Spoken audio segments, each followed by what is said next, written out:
What is good? So, part of the one of the things that even was made, one of the things that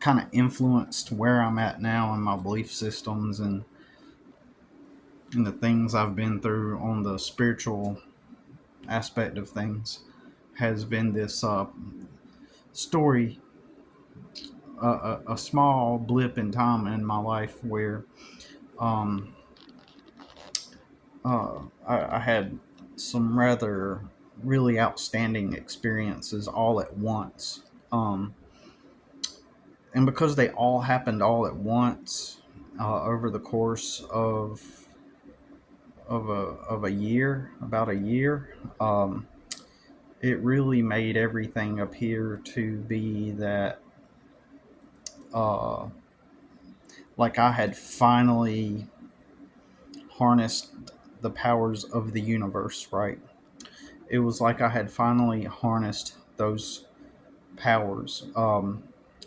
And it appeared that I was manifesting things, right? Um, Simultaneously, it was like the worst time. Oh, no, no, no, no, no, no, I'm sorry. Because it continued on for several years, actually. The main year where it began to take place was in 2010. Okay. And so when you really look back, it all started kind of like in 2008, 2009. But it really kicked off in 2010. Okay, so these were series of events that began to occur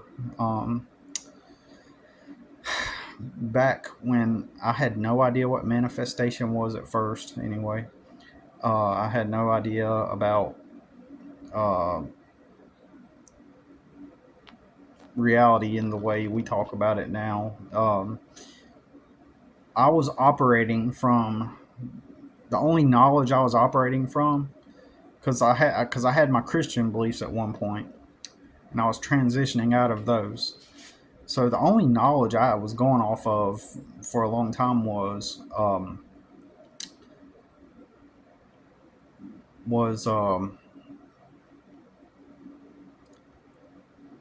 physical science that I learned in school about how everything is made of atoms and particles. And I just, to simplify it, I just deduced that if if everything is matter and or all these little particles, then therefore my thoughts were electric impulses.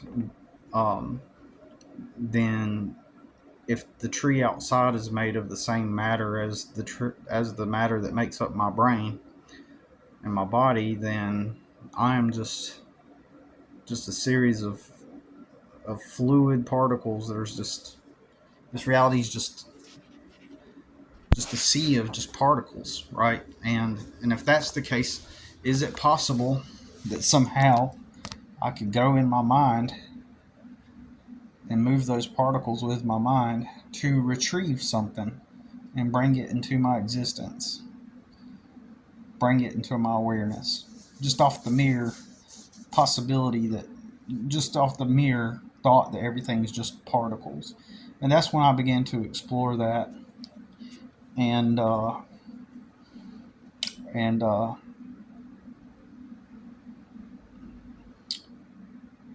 and specifically the silver sun anemoia. I don't even have a word to put this into language, right? It's like, at best, the best word would be phenomenon or occurrence, as if it were some kind of spiritual occurrence that slowly began to permeate into my experience. And it started out with a drip. And that drip was a song by Silver Sun Pickups called, oh man, Panic Switch. And it was the first Silver Sun Pickups song that I had ever heard, and I remember more the general area that I was in when it happened. When that song came on the radio, I was with my son's mom. I was with him as a baby, and his sister, and the song comes on the radio, and it kind of put me into a uh, sort of dreamy like state, as if it were a calling from some other world hidden within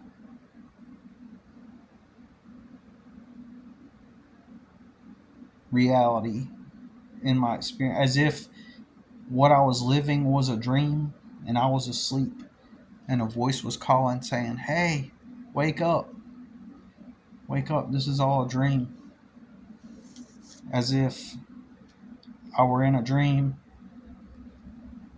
and a certain quality of that song was part of the real world, and the real world, I was hearing the real world in the same way when you're asleep and you dream, and something really happens outside while you're dreaming. Something in your reality happens and it becomes part of the dream. So say for example,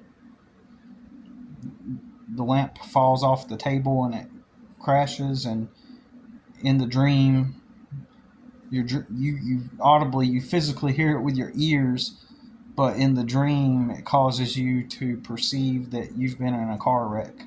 So you hear the you hear the crash. So in the dream you're like driving a car and you crash the car, right? And but it was really just a lamp, you know, falling. So it's, or if you're dreaming and somebody's saying, "Hey, wake up," and maybe them saying that enters into your dream before you actually wake up, and you're dreaming of somebody telling you to wake up. So that song felt like a little drop of as I was listening to it, it seemed to evoke this sensation, this feeling of like there's something that this song touches into, that gives me this sense of nostalgia in a way, for not something I actually experienced, but something that I have, that seems familiar, but at the same time it's kind of like I can't quite put my finger on it, right? So that was the beginning of it, I believe, because um, later on, as I began to experience these events, that same feeling was the feeling that came over me. And so, uh, I speak this on the event, on the happening now, the event of Starbucks closing uh, down 1% of its stores in order to rebuild. Which that's the first thing that came to my mind, that they were closing down 1% of their stores in order to uh, invest some money into uh, reconstructing their brand, their processes, their, the way they do business. I figured that was like the main goal, and then over 18,000 stores will still be open. So, um, what does that mean? That they had about 19,000 stores then, between the United States and Canada. I don't know where they're at all over the world though. Um, but um, so uh, it was 2010 that I began to have a this experience where everything that I was trying to manifest, um, I was actively practicing manifesting, attempting to manifest things into my reality, right? And so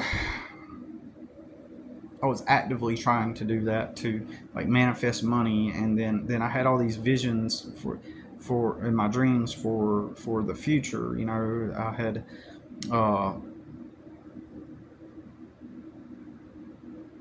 split with my son's mom, um, either earlier that year or the year before. Seems like it was the year before, yeah, most likely. And so she and I were no longer going to be together at all. And and I was working at a theme park, and there were some things leading up to this moment.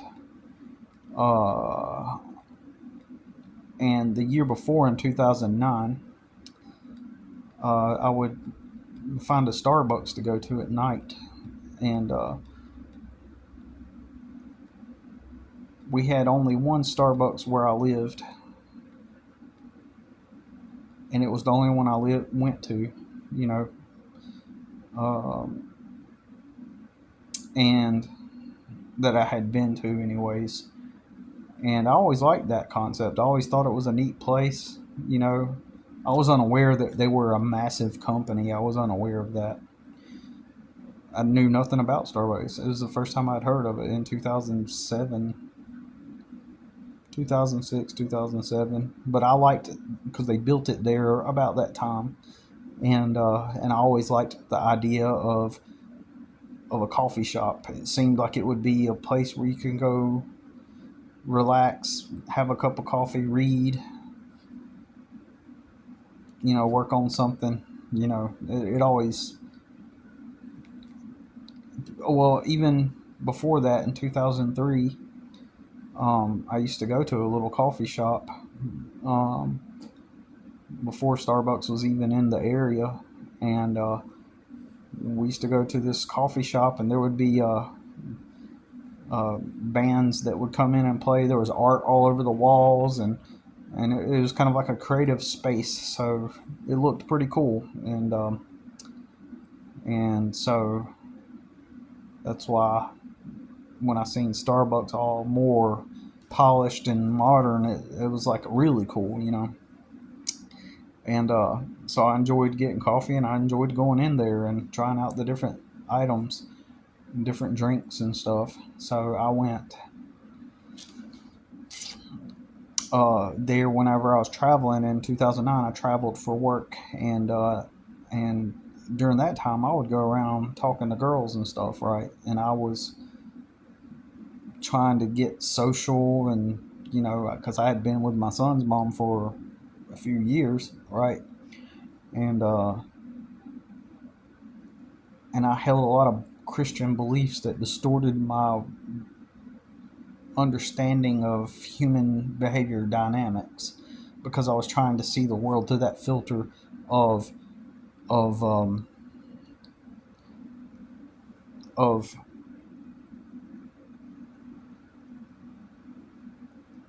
sorry, I was trying to see the world through that filter of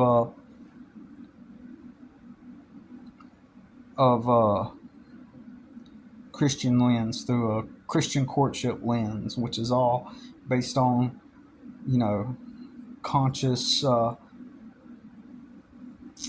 practice of being pure, uh, and courting a woman, in a proper way, and doing all this stuff. All these things that, in my opinion, while idealistic, they don't align with reality. And so, frankly, truthfully, I was in the process of uh, undoing all of that I had learned. I was attempting to talk to women, flirt and get out there and talk to girls and stuff, and just basically shift my perspective out of that. And but one of the things I did was I went to Starbucks, and in the evening sometimes, if I was in a town or a city that had a Starbucks, eventually I would make my way and go to a Starbucks and go and read, or like I said, talk to women and stuff, and just hang out and whatever, or relax after a long day, because sometimes we would accomplish tons of stores in a day, and we would work all day, sometimes until it was about dark. We'd start in the morning and work until about dark, and so during that time, I started to visualize, because I started to uh, visualize a certain type of girl, and I even wrote a song. Forgive me of this weirdness, but if you want to call it that. But I wrote a song, kind of like a pop punk type of song, because back then pop punk was still relatively popular, and it was something about falling in love with the Starbucks girl, basically, or something like that. And I had created, like, in my mind, I got this impression, though, that I was going to meet a girl from Starbucks.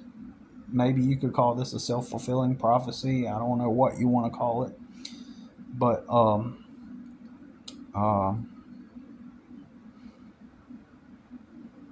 but I called the song, I fell in love with the Starbucks, something like that. I don't know. I think that might be what I wrote. But it was about a guy, that met a girl at a coffee shop, and um, but uh, and I forgot about it and stuff. But I was attempting to, manifest the right girl into my life, and I had an idealistic type of girl that I would like. Then I forgot about it, and then maybe like a year later, um, a year later, I had really started, because while I worked at that place, I was manifesting stuff. I was like, it appeared that without going into detail, it appeared that I was developing some kind of capability to manifest stuff. That's what it looked like. It even freaked out my coworker. Okay, it was like I was developing the ability to manifest stuff, and so uh, so that was pretty wild. And by the time 2010 rolled along, it seemed, the more and more I practiced it, like, things would manifest, right? Or it appeared to be. Maybe there's always some logical explanation, but this got my confidence up in the process. I was manifesting crazy stuff. Like back then, I wanted to work with Tom DeLonge on a certain creative project. And I thought, if I could work with Tom DeLonge on a project, not necessarily work on a project with him, but he had a website called Mod Life, and it was like a platform for artists and stuff to promote their music. And I was going to create an artist product to help artists. And when I found out he was doing that, it sort of was in sync with what I was attempting to do. And I started emailing him, or emailing the company, and I get an email back from his sister, Tom DeLonge's sister, and because her name was like right there in the email. And I just basically was thinking, well, what I'll do is I'll just advertise my product or my services on the Mod Life website. And I was just basically writing to find out, like, could I just advertise basically what I was doing just so I could find customers for my business of helping artists. And so I briefly went back and forth with her, and which I thought was cool. And I thought, yeah, I'm going to work my landscaping job, and then in my free time, I'm going to make my artist business. And, and I thought, this is great. Things seem to be working out. And in the back of my mind, I kind of not hoped, but like I didn't want to become part of Tom DeLonge's stuff that he was doing, or necessarily like I don't really remember exactly, but I just remember that I thought that what he was doing was in sync with what I was doing, and if I could advertise on their website, then I could end up possibly it could lead to something, with him, and at some point. I don't know how to explain it, because it's not like I was sitting there trying to like get into his inner circle. That was not like my main point. But but I thought also, if I did have that connection with them, maybe I guess the thought did cross my mind that, maybe at some point down the road we could, if something did happen, we could work together as in business, right? Basically. I don't know how to explain it, because a lot of that has to do with the fact I don't even remember at this point, because it's been so long ago, right? Exactly it. But I know at least I wanted to advertise on their website, and that was as far as I was trying to get at back then. And but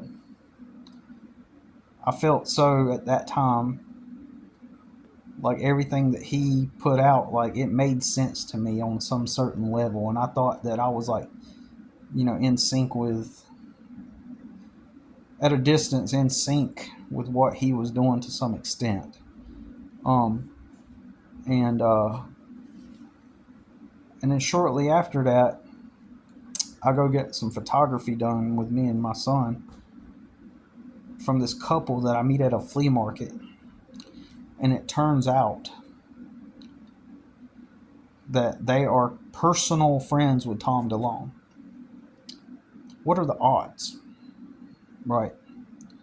And I go to their house, and sure enough, there's photo albums with pictures of him, and all this stuff. And he went to their wedding and all this stuff. And then what it turns out, and this it gets even crazier, not just are they just like a connection to Tom DeLonge. This dude's dad is Tom DeLonge's business advisor. So you got to think, in my mind, I'm like, holy crap.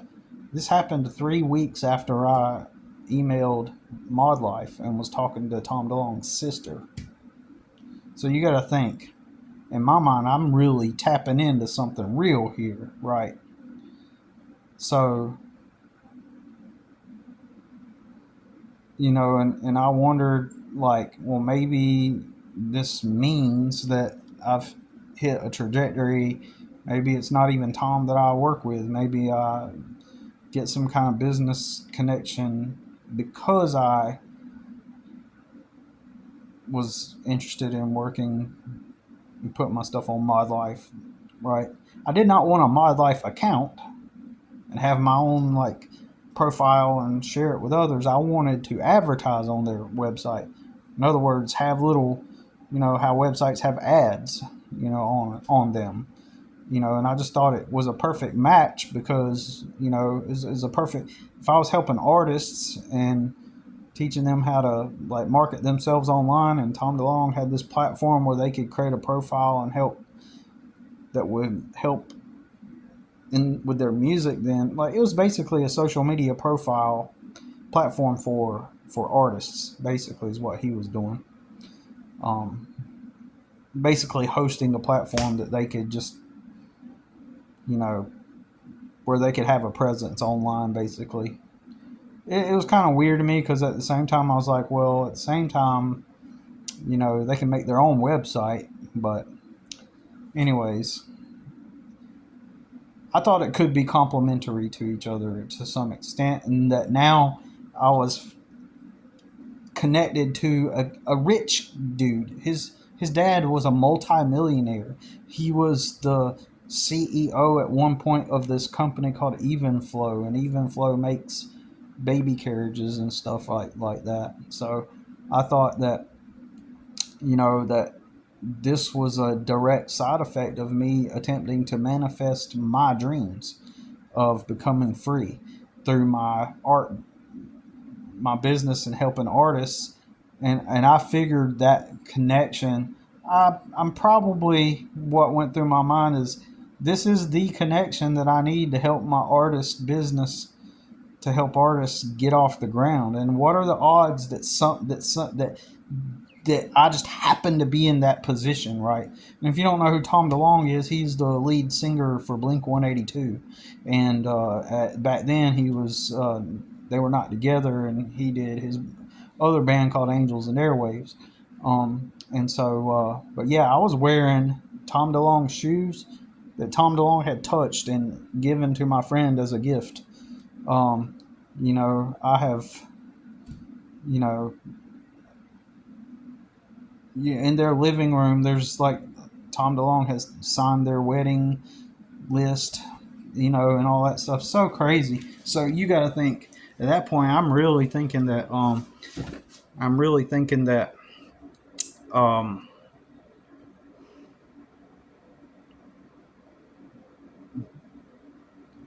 that this is my connect. All the things I was attempting to manifest was coming together because I had I met a good friend. I thought the dude was really cool, and his wife. They were really good people, and we're not friends anymore, though.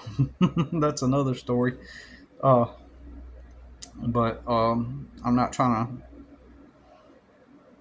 Kind of my fault, but at the same time, it's kind of like, I think there was a socioeconomic clash because he was literally just rich, and weirdly, check this out.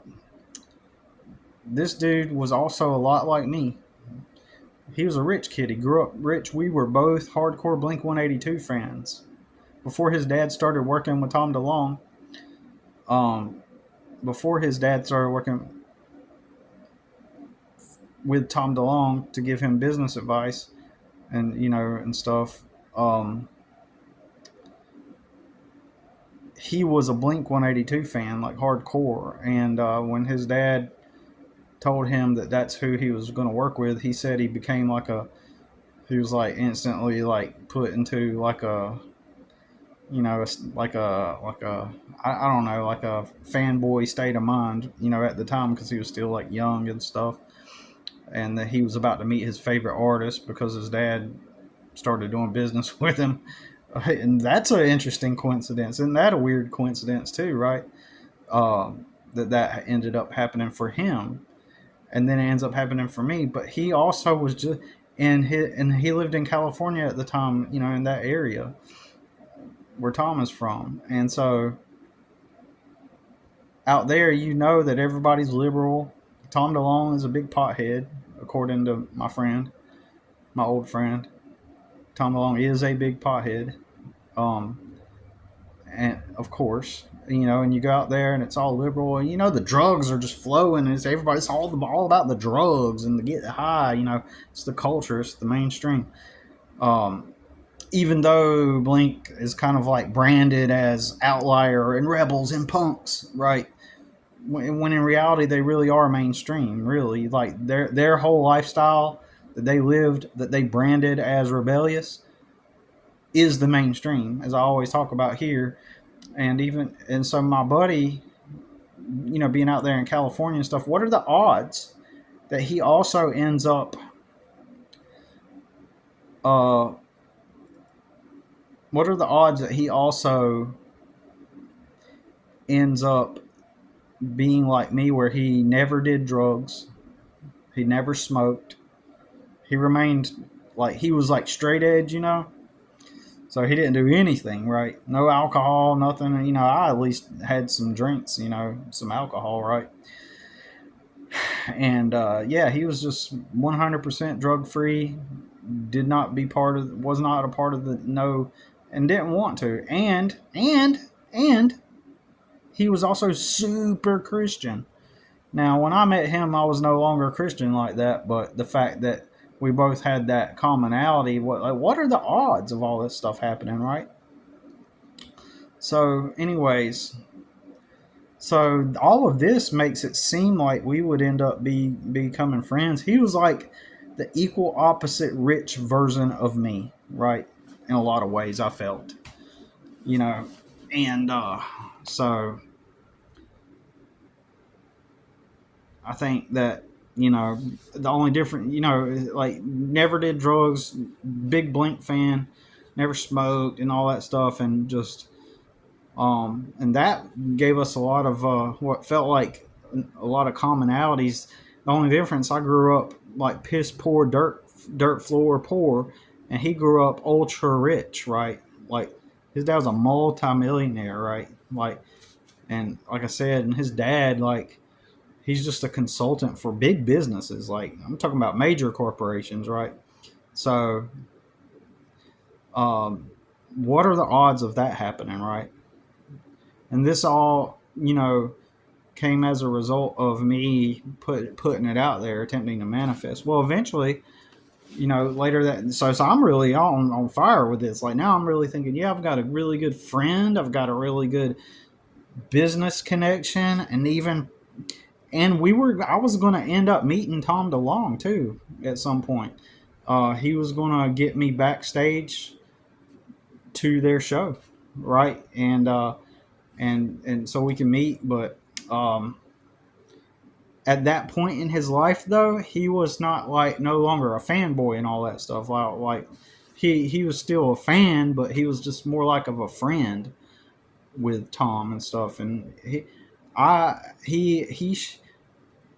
we went to go see Tom DeLonge's movie that came out in theaters together. And during the movie, he texts Tom DeLonge's wife to let her know that he was at the movie, and she texted him back, and he was showing me the text messages, like Tom DeLonge's wife. Okay, so this was like legit, like crazy stuff, right? So what are the odds of that happening, right?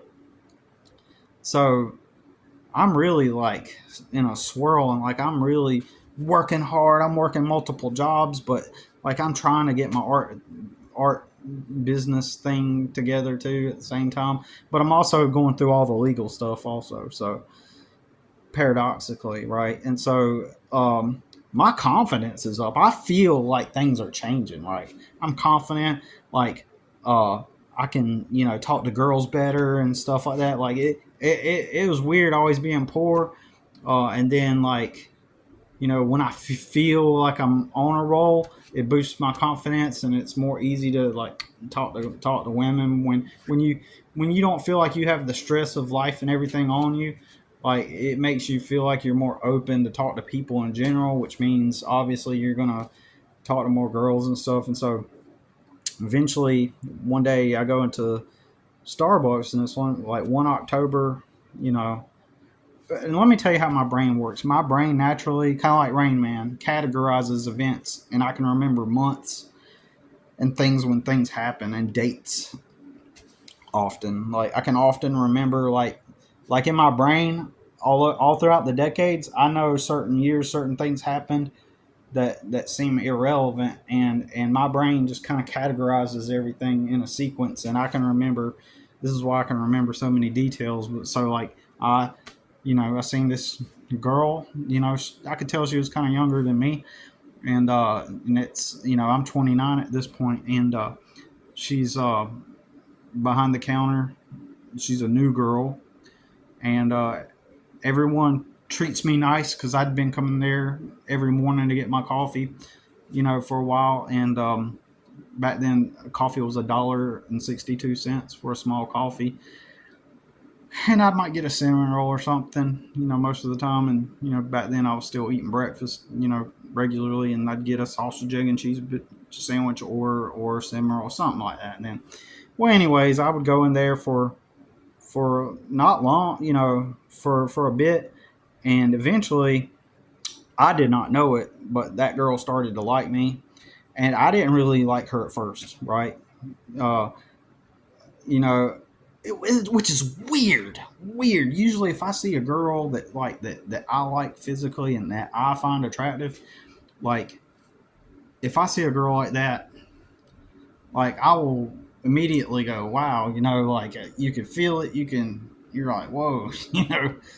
And but for some reason, she physically was that type. But for some reason, I think here's what it was. I know what it was because you got to understand. Before I met my son's mom, I was talking to a girl for several years who was trying to go to med school, and here I am all poor and stuff, and and I'm talking to a girl that's going to end up becoming a doctor someday, and I was thinking that I was going to finally I thought I had finally met a girl that was like normal, didn't party, didn't do drugs.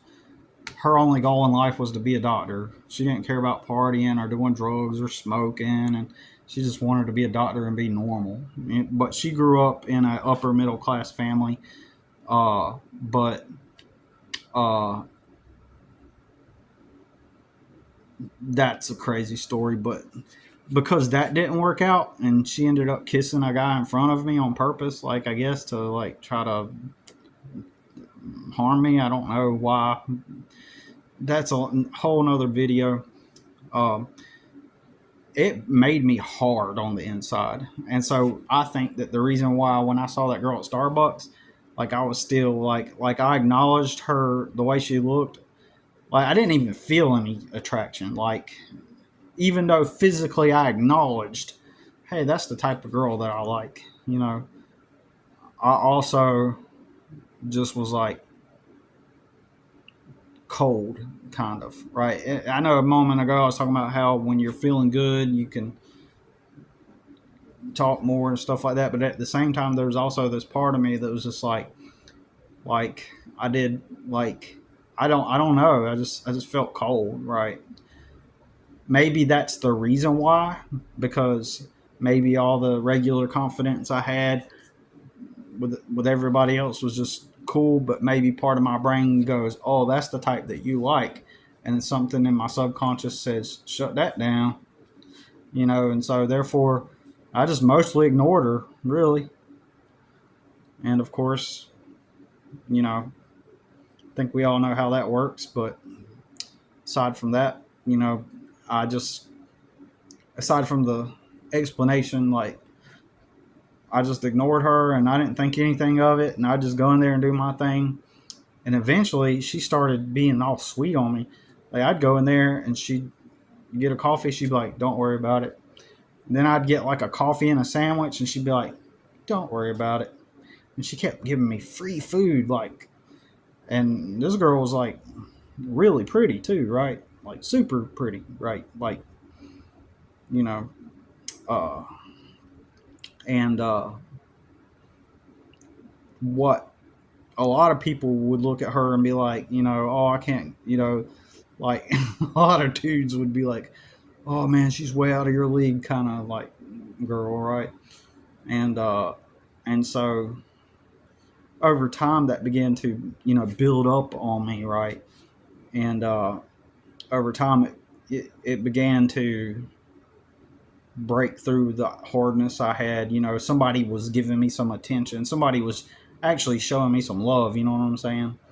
And I guess you got to understand it's hard to explain simultaneously. I'm going through a horrible time too, right? Like with the legal stuff and not having my son live with me, and and the legal stuff, and I'm still broke, right?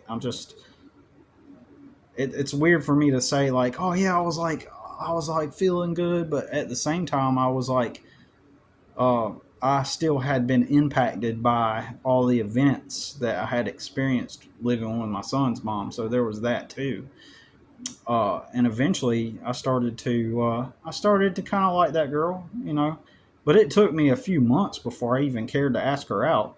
And right on December, the middle of December, I find I was like, yeah, I think I'll ask her out. And sure enough, I did, and I got her to give me her phone number, and and I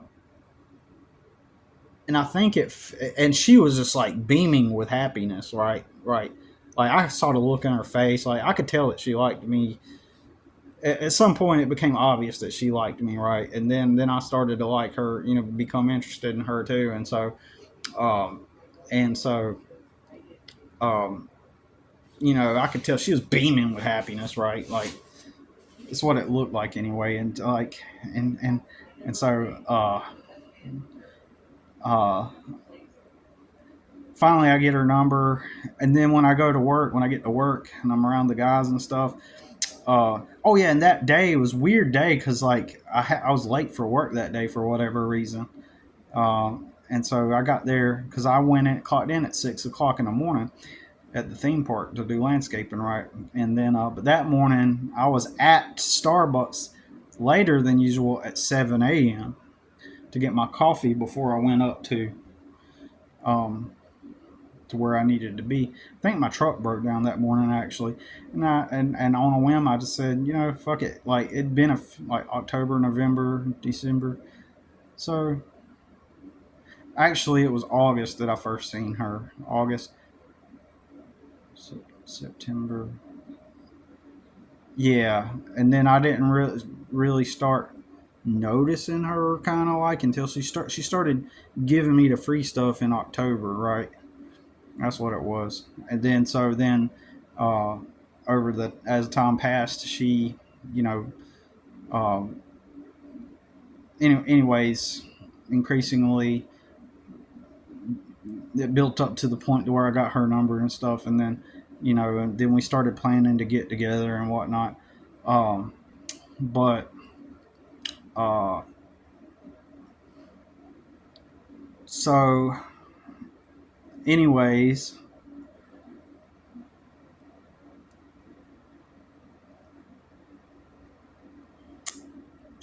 what happened is I got her number, and when I got to work, I realized that it was so slow at work. By the way, it was so slow that we didn't have any work to do. So we would just literally sit there in the shop and hide out. There was no work to do at the park. We were just getting paid to sit there, which was boring. And I'm sitting there with the guys, and I go on Facebook and I realize it's Tom DeLong's birthday. It was December 13th.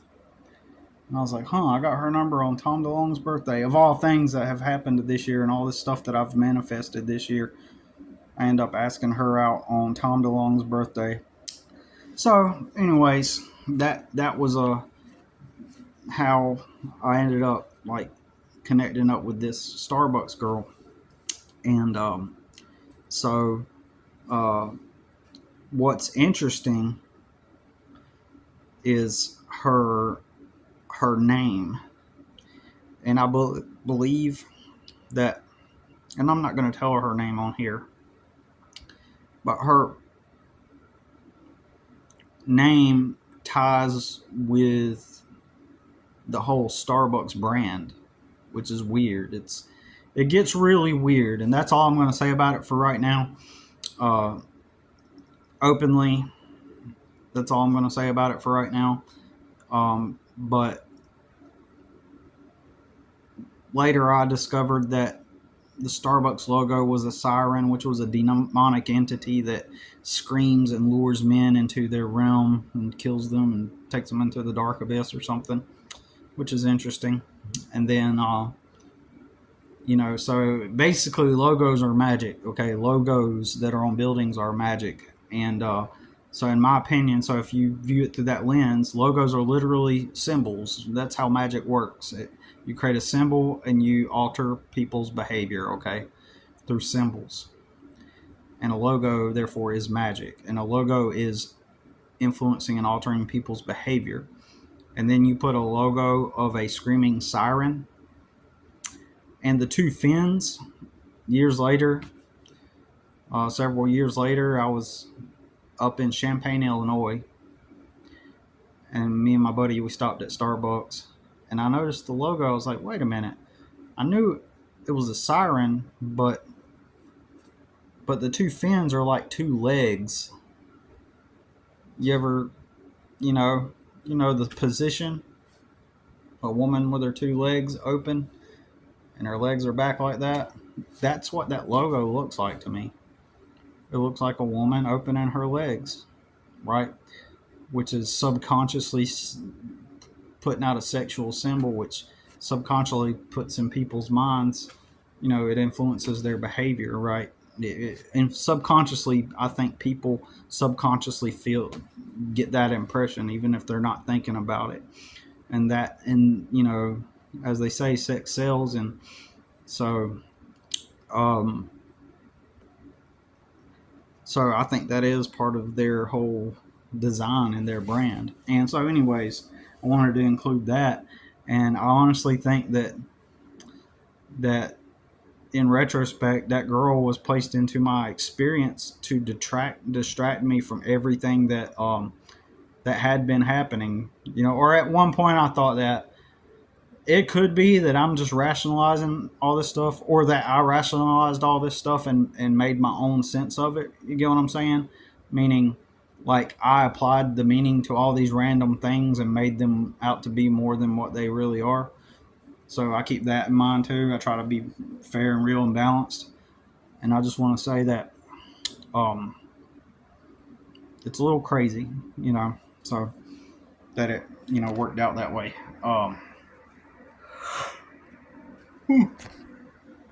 So almost like the Silver Sun anemoia it reminds me of this movie that you might have seen.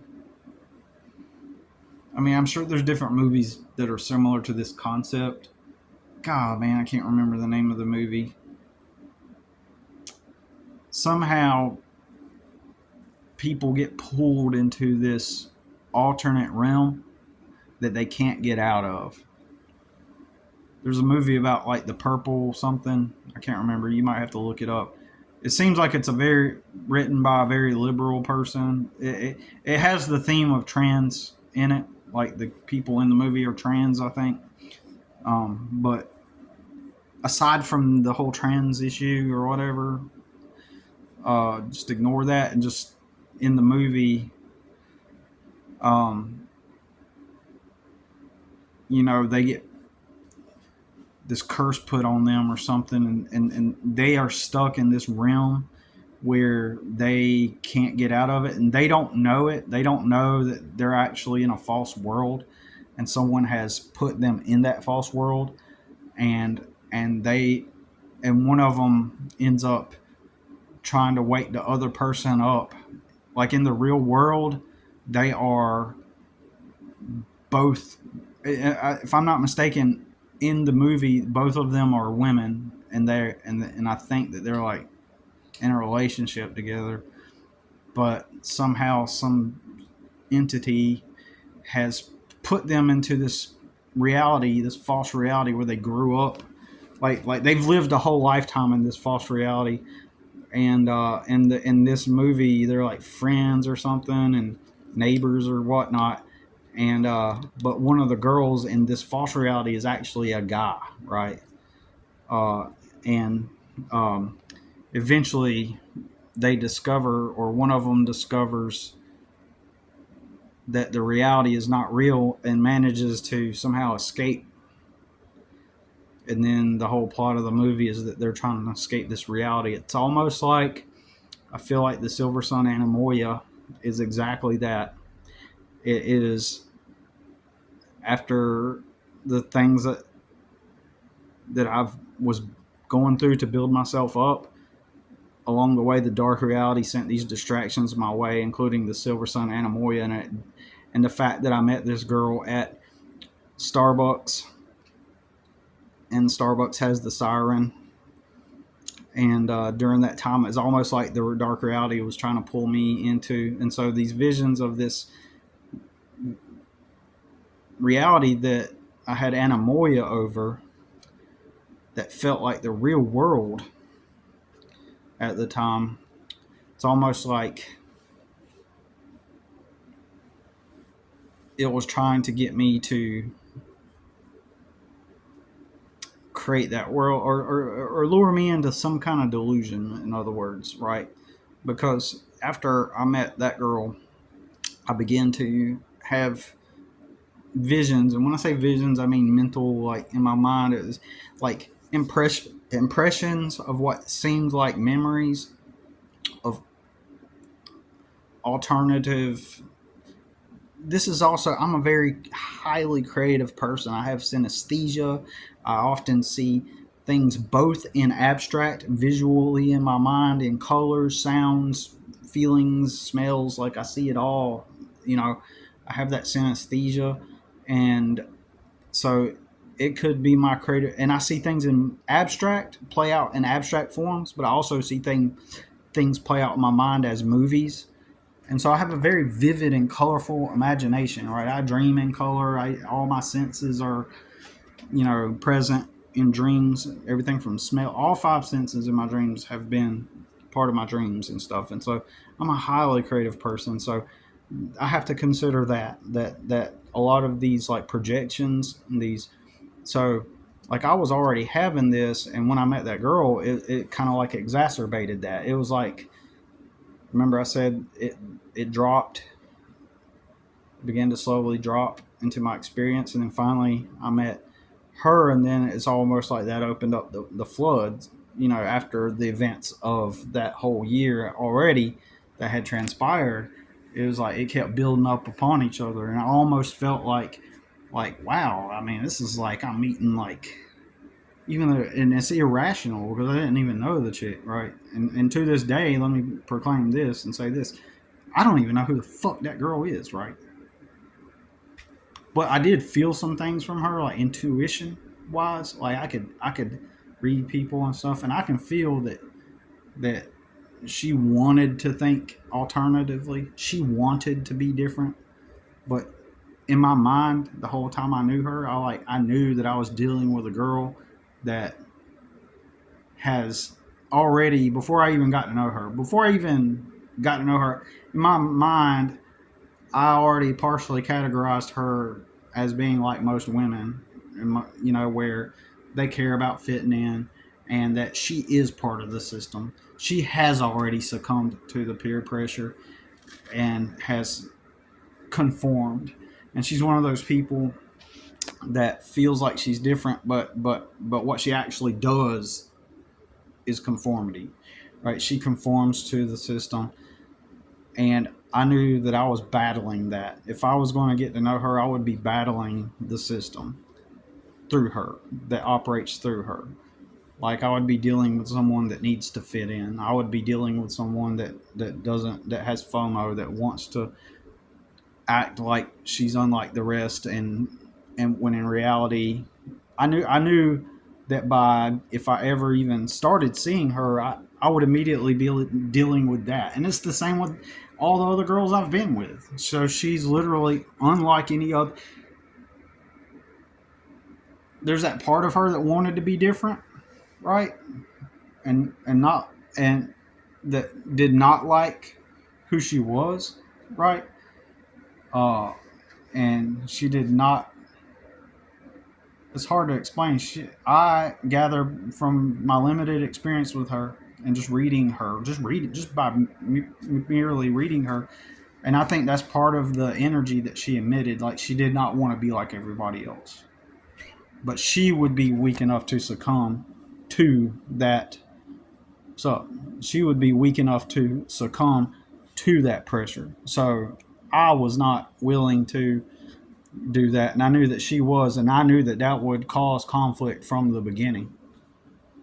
You good? What's that? I drew it. Oh, that's really awesome. Can I show them? Sure. It took forever. My hand's killing me. That is awesome. What is it? It's a clown. It's my alter ego. Is it saved? Yep. Okay. That's a really cool clown, dude. That's really good, son. It's my alter ego. That's really It's good. Ron Jester. That's cool, man. Named Ronnie. Like Uncle Ron. I'm just kidding. So anyways. So yeah, that was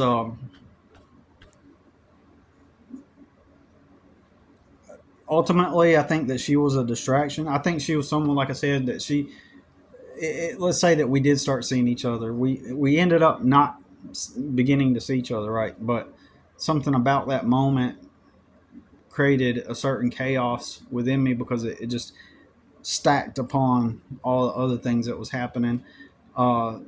Something in my gut made me feel like she's like somebody that gets it. That's what it felt like. But then that other part of me knew that she was just like everybody else, and I wanted to believe otherwise, right? You know, uh, and that's a long story. I'm not even like giving all the details of everything right now. Just I'm trying to make it as simple and concise as possible. But ultimately, we'll just say that, like, I believe that she was a dark reality distraction, and it was trying to pull me into this enormous distraction, almost as if I were tapping in and gaining power. And then if you tap in and gain power, it's going to want to distract you, right? So it's almost like that, something like that. Seems like it anyway. So that's all I have to say about it. And for a certain few of you guys, I'm going to talk to y'all about. I'm going to add some information to this story to a few of you guys later on, sometime this weekend, and so we'll talk about it then because there's more to this story. There's like really something crazy. There's something crazy, even more crazy I did not mention in this video, but we will talk about it in, over there where we. Son, put that on the stove first, man. Oh, really? Yeah, why are you going to do it right there? The coffee tables are not coffee. Move stuff out of the way. Make it make sense, right? Well, if something's in the way, you move it out of the way, and then you put. All right, y'all. I stopped that so that I did not record all of that. But anyways, that's it. And we'll talk to y'all soon.